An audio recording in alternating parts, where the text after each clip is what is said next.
పరిశుద్ధులు అయినటువంటి యేసయ్యా నీకు వందనాలు. నీ కృప ఇంతవరకు మా పైన, సంఘాలపైన, పరిశుద్ధులపైన ఉంచి సజీవ సాక్షులుగా నీ సన్నిధికి నడిపించావు. నీకు వందనాలు. ఇంతవరకు ప్రార్థన విజ్ఞాపనలు చేయడానికి, కృతజ్ఞతాస్తులు యేసు ప్రభు నామములో చెల్లించడానికి, ఆరాధన చెల్లించడానికి, తండ్రికి ఆరాధన చేయడానికి సహాయం దయచేసినందుకు కృతజ్ఞతలు తెలియచేస్తూ నేటి ఆశీర్వాదము కొరకు, అభిషేకము కొరకు యేసు ప్రభు నామములో సిద్ధపడుచున్నాము తండ్రి. ఆమేన్. ప్రియమైనటువంటి సంగమా, ఈరోజు మనం కొద్ది నిమిషాలు పరిశుద్ధాత్ముడు బయలుపరిచేటువంటి ఒక సత్యాన్ని మనం జ్ఞాపకం చేసుకున్నాం. నేటి అంశము బాప్తిజం ఇచ్చు యోహాను జీవితం.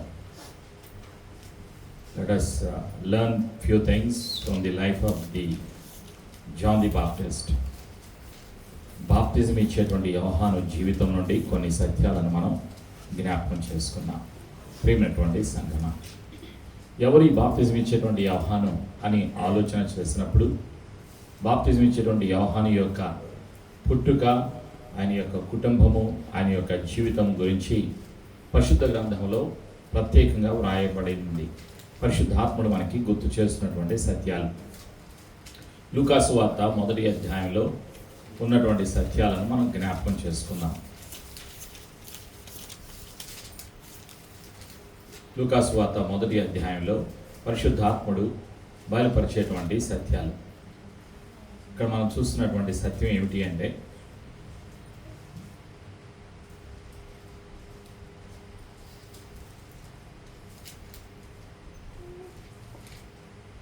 యూదా దేశపు రాజైనటువంటి హేరోదు దినములలో అబియా తరగతిలోనున్న జకరియా అను ఒక యాజకుడుండెను.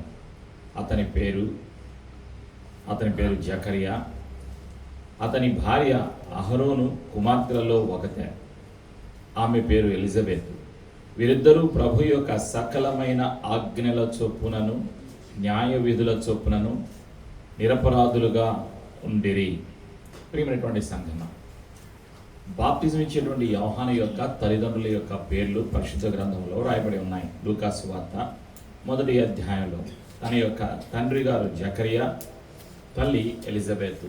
అయితే చాలా కాలం అయిపోయింది, వాళ్ళు వృద్ధులుగా ఉన్నారు. అయితే వారికి పిల్లలు లేరు, సంతానం లేదు.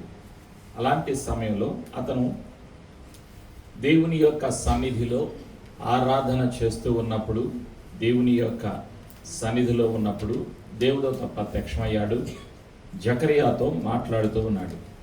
వీరిద్దరూ ప్రభు యొక్క సకలమైన ఆజ్ఞల చొప్పునను, న్యాయ విధుల చొప్పునను నిరపరాధులుగా నడుచుకొనుచు దేవుని దృష్టికి నీతిమంతులై ఉండిరి. దేవుని యొక్క దృష్టిలో ఉన్నవారు ఎలాంటి సమస్యలో ఉన్నా, ఎలాంటి బాధల్లో ఉన్నా, ఎలాంటి ఆటంకులు ఉన్నప్పటికీ ఆ ఆటంకులను, ఇబ్బందులను తొలగించి వారి యొక్క పరిస్థితిని మార్చివేయగల సర్వశక్తిమంతుడు తండ్రి అయిన యెహోవా. తండ్రి తన చిత్తాన్ని జరిగిస్తూ ఉంటారు ఎన్నుకోబడిన వారి జీవితాల్లో, ఏర్పాటు చేయబడిన వారి జీవితాల్లో. జకరియా ఒక యాజకుడు. ప్రియమైనటువంటి సంఘమ, అయితే వారికి పిల్లలు లేరు. 7వ వచనంలో రాయబడినటువంటి సత్యం, లూకాసు వార్త 1వ అధ్యాయం 7వ వచనం, gospel of Luke chapter 1:7. Elizabeth గొడ్రాలైనందున వారికి పిల్లలు లేకపోయిరి, మరియు వారిద్దరూ బహుకాలము గడిచిన వృద్ధులైరి. వృద్ధాప్యంలో ఉన్నారు వాళ్ళిద్దరూ కూడా. ప్రియమైనటువంటి సంఘమ, వారిద్దరికి వృద్ధాప్యంలో ఉన్నారు. అయితే జకరియా తన తరగతి క్రమము చొప్పున దేవుని ఎదుట యాజక ధర్మము జరిగించుచుండగా, యాజక మర్యాద చొప్పున ప్రభు ఆలయములోనికి వెళ్ళి ధూపము వేయుటకు అతనికి వంతు వచ్చాను. ధూప సమయమందు ప్రజల సమూహమంతయు వెలుపల ప్రార్థన చేయుచుండగా, ప్రభుదూత ధూప వేదిక కుడివైపున నిలిచి అతనికి కనబడగా, జకరియా అతని చూచి తొందరపడి భయపడిన వాడాయను. అప్పుడు ఆ దూత అతనితో, జకరియా భయపడకము, నీ ప్రార్థన వినబడినది. నీ భార్య అయిన ఎలిజబెత్ నీకు కుమారుని కనును, అతనికి యోహాను అను పేరు పెట్టుదువు. అతడు ప్రభు దృష్టికి గొప్పవాడై ద్రాక్షరసమైనను మద్యమైనను త్రాగక, తన తల్లి గర్భమున పుట్టినది మొదలుకొని పరిశుద్ధాత్మతో నిండుకొనిన వాడై ఇజ్రాయేలులో అనేకులను ప్రభు అయిన ప్రభు అయిన వారి దేవుని వైపునకు త్రిప్పును.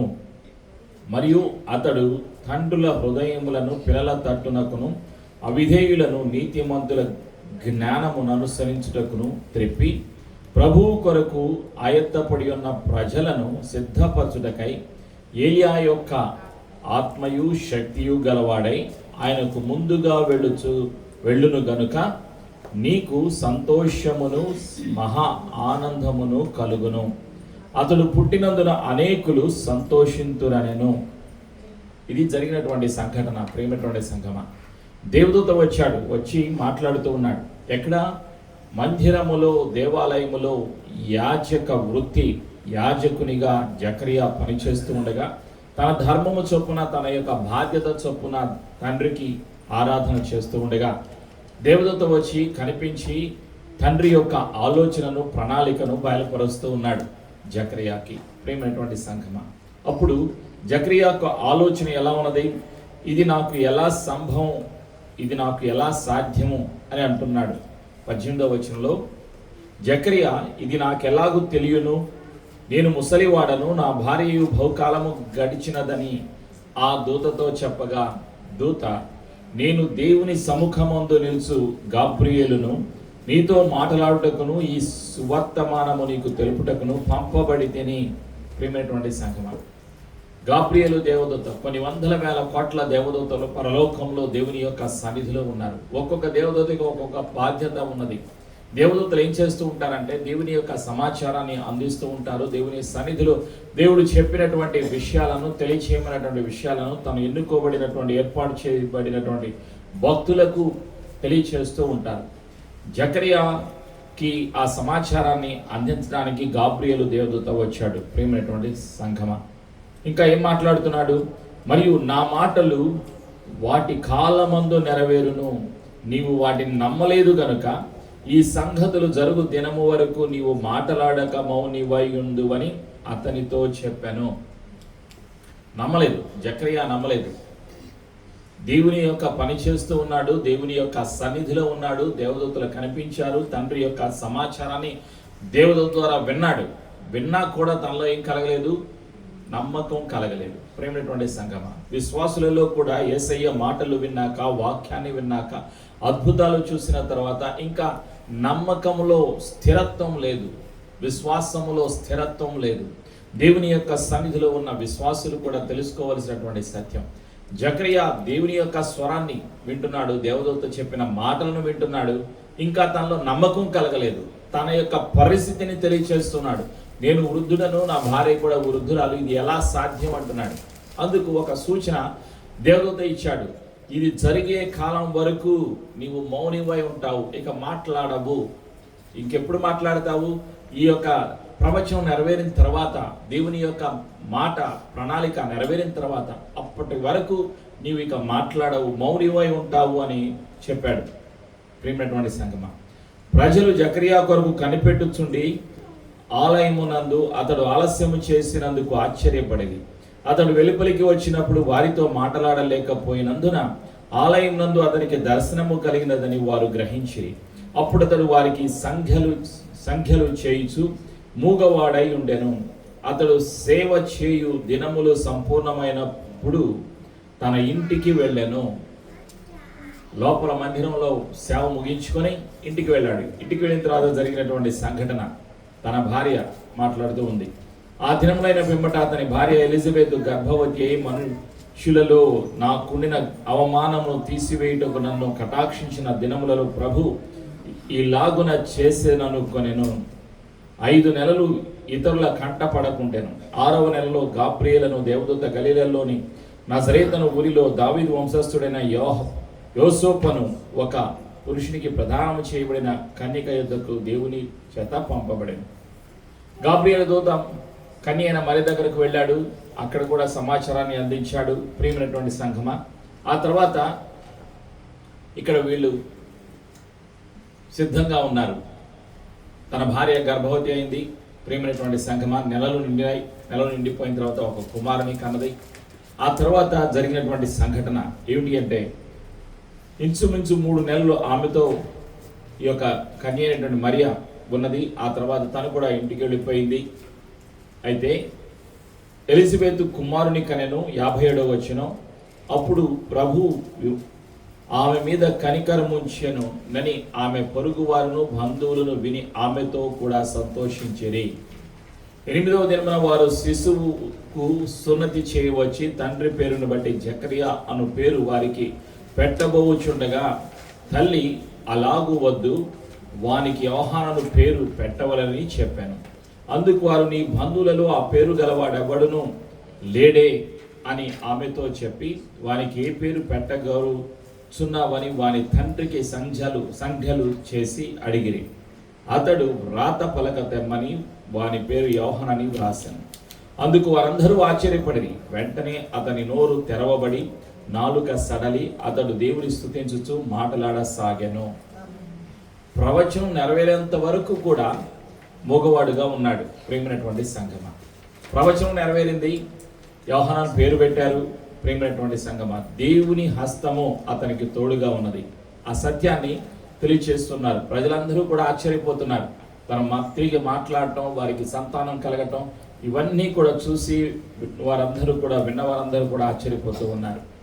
66వ వచనంలో, ప్రభు హస్తం అతనికి తోడయిండను గనుక ఆ సంగతులను గూర్చి విన వారందరూ ఈ బిడ్డ ఎలాంటి వాడగునో అని వాటిని మనస్సులో ఉంచుకొనిరి.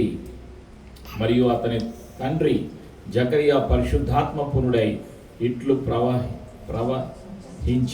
ప్రవచించెను. ప్రభు అయిన ఇజ్రాయేలు దేవుడు స్తుతింపబడును గాక.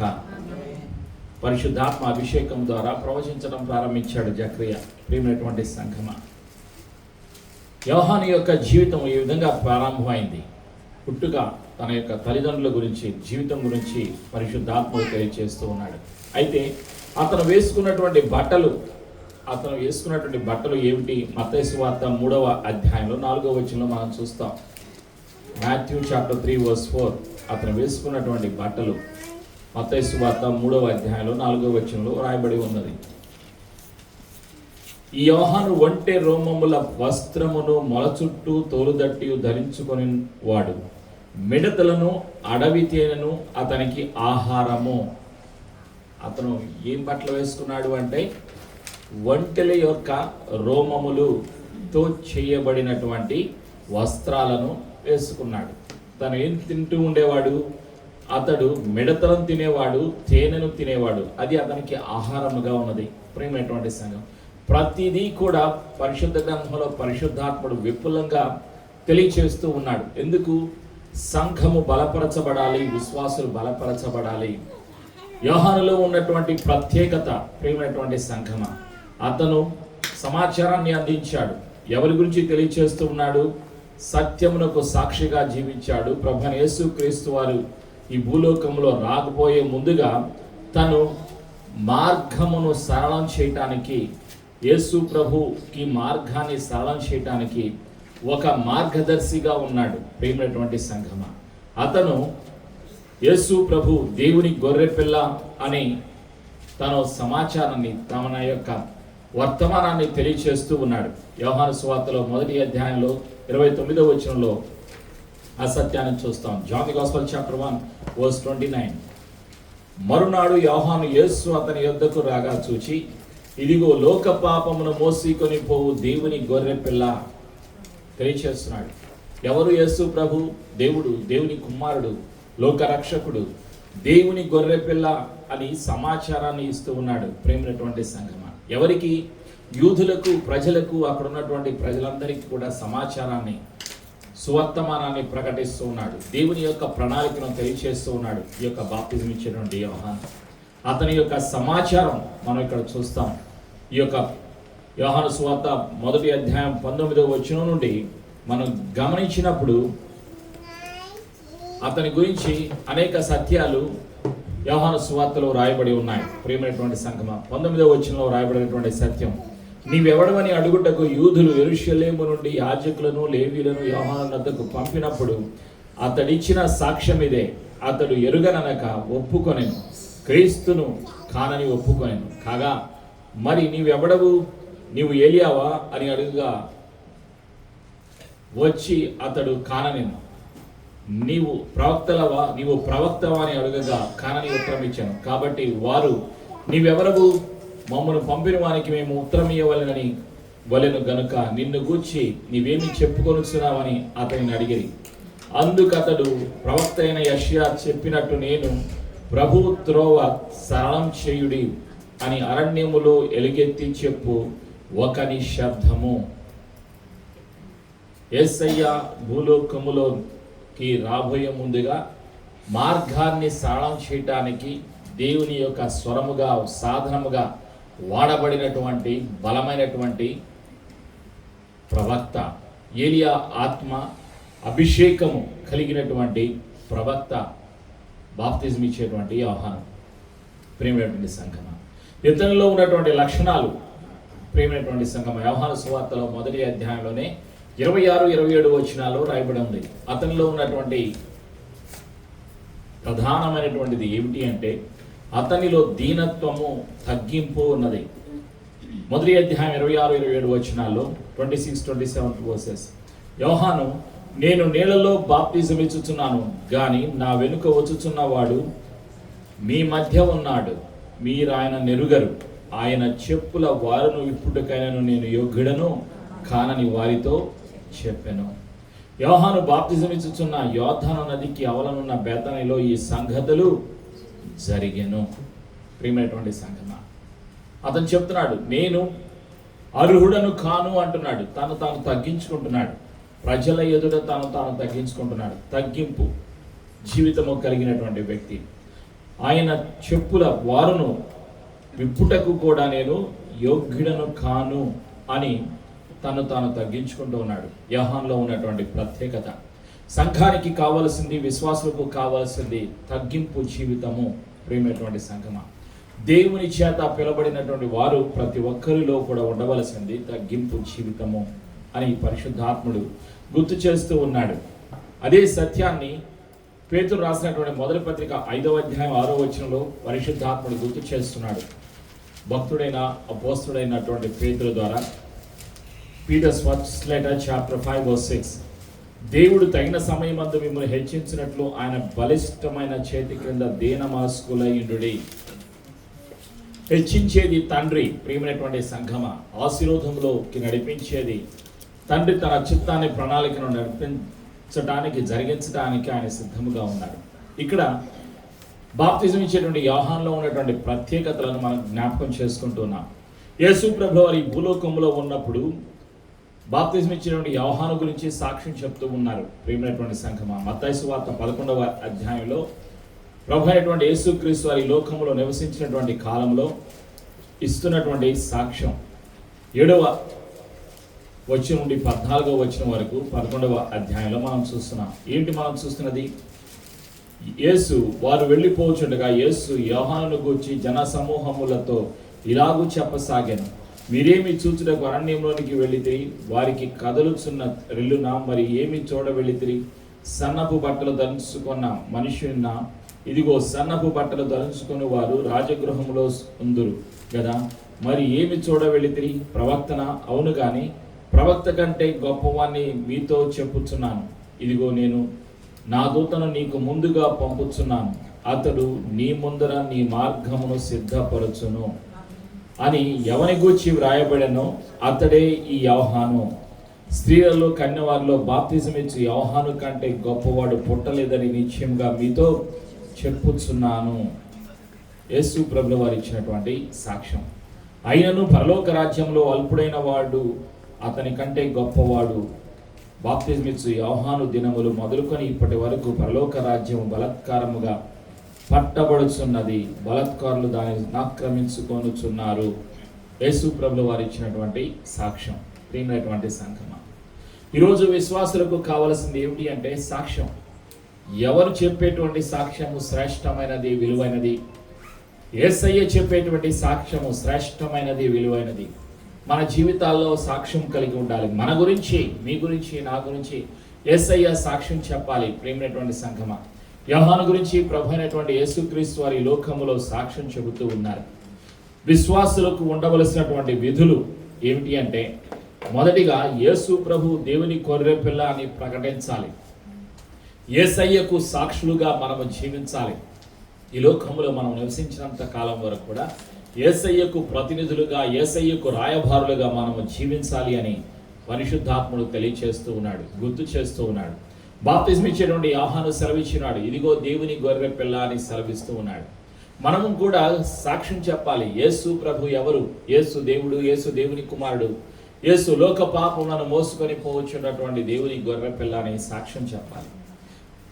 బాప్తిజం ఇచ్చేటువంటి యోహానులో ఉన్నటువంటి మరొక లక్షణం ఏమిటి అంటే విధేయత. వాక్యములకు, తండ్రి చిత్తానికి విధేయత, తగ్గింపు జీవితము. విశ్వాసులలో ఉండవలసింది విధేయత, తగ్గింపు జీవితం అని పరిశుద్ధాత్ముడు గుర్తు చేస్తూ ఉన్నాడు. యేసయ్య చేత హెచ్చింపబడినటువంటి దైవజనుడు బాప్తిజం ఇచ్చేటువంటి యోహాను మెచ్చుకున్నారు యేసయ్యను. యేసయ్య మెచ్చుకున్నారు బాప్తిజం ఇచ్చేటువంటి యోహాను. మనుషుల ఎదుట సాక్ష్యం చెబుతూ ఉన్నారు. ప్రియమైనటువంటి సంఘమా, మన గురించి యేసు ప్రభు వారు సాక్ష్యం చెప్పాలి. రానున్న దినాలలో పరలోకములో సాక్ష్యం చెప్పాలి. గ్రంథాలు, జీవ గ్రంథము, జ్ఞాపకార్థ గ్రంథము తెరవబడినప్పుడు ఈ వ్యక్తి నాకు తెలుసు, ఈ వ్యక్తి నా గురించి సాక్షిగా నిలబడ్డాడు అని సాక్ష్యం చెప్పాలి. ప్రియమైనటువంటి సంఘమా, ప్రభు అయినటువంటి యేసుక్రీస్తు వారు త్వరలో రెండవసారి లోకంలోకి రాబోతున్నారు. సార్వత్రిక సంఘమును సిద్ధపడిన, క్రీస్తు యేసు రక్తంలో కడగబడిన, కొనబడిన సార్వత్రిక సంఘమును తీసుకొని వెళ్ళటానికి, నిత్యము తన సన్నిధిలో ఉంచడానికి సిద్ధపరిచినటువంటి జీతమును, బహుమానాలు ఇవ్వటానికి ప్రభు అయినటువంటి యేసుక్రీస్తు వారు రెండవసారి రాబోతూ ఉన్నారు. మీరు నేను కూడా సిద్ధపడాలి అని పరిశుద్ధాత్ముడు కోరుకుంటూ ఉన్నారు. రాకడకు సిద్ధపడాలి. యేసయ్య ఇచ్చే బహుమానాలు పొందుకోవటానికి, యేసయ్యతో కలిసి నివసించటానికి, మహిమ దేహముతో మనల్ని ప్రభు అయిన యేసుక్రీస్తు వారు మధ్యాకాశములోకి తీసుకుని వెళ్ళడానికి త్వరలో రాబోచున్నారు. అందుకొరకు మనం సిద్ధపడదాం. యోహాను జీవితం ద్వారా అనేక పాఠాలు పరిశుద్ధాత్ముడు సిద్ధపరుస్తూ ఉన్నాడు, నేర్పిస్తూ ఉన్నాడు, బలపరుస్తూ ఉన్నాడు. మనము కూడా ఆ యొక్క సత్యాన్ని మనం జ్ఞాపకం చేసుకుంటూ మన జీవితాలని మరొకసారి యేసయ్య సన్నిధిలో సమర్పించుకుందాం. యేసయ్య కృప మనందరికీ సదా తోడైనగాక. ఆమేన్. పరిశుద్ధాత్మ దేవ, యోహాను యొక్క జీవితము ద్వారా నీవు మాతో మాట్లాడినందుకు నీకు వందనాలు. యోహాను వలె మేము కూడా విధేయత కలిగి, తగ్గింపు జీవితము కలిగి, యేసయ్య నీవు మెచ్చుకునే జీవితాన్ని జీవించడానికి, యేసయ్య నీ రాకడ కొరకు జీవించడానికి, సత్యము కొరకు జీవించడానికి మమ్మలను సిద్ధపరుస్తున్నందుకు వందనాలు. ప్రతి ఆటంకాన్ని, ప్రతి బలహీనతను, ప్రతి అంధకారపు చీకటి అధికారాన్ని యేసు ప్రభు నామలో దూరపరుస్తున్నాం. యేసు రక్తంలో మా జీవితాలను ముద్రిస్తూ యేసు ప్రభుని ఒప్పుకొనుచు మేము విన్న సత్యాన్ని అనేకులకు తెలియచేయడానికి, సత్యమునకు సాక్షిగా జీవించటానికి, తండ్రి ప్రేమను ప్రకటించటానికి సహాయము దయచేస్తున్నందుకు వందనాలు. దేవుని గొర్రెపిల్ల యేసు ప్రభుని ప్రకటించడానికి, యేసు సజీవుడు, పునరుత్థానుడు అని ప్రకటించడానికి సహాయము దయచేస్తున్నందుకు కృతజ్ఞతలు తెలియజేస్తూ యేసు ప్రభు నామములో కలిసి ప్రార్థించి ఆశీర్వాదాన్ని, జవాబును యేసు ప్రభు నామములో పొందుకొనిచున్నాము తండ్రి. ఆమేన్. అందరం లేచి నిలబడి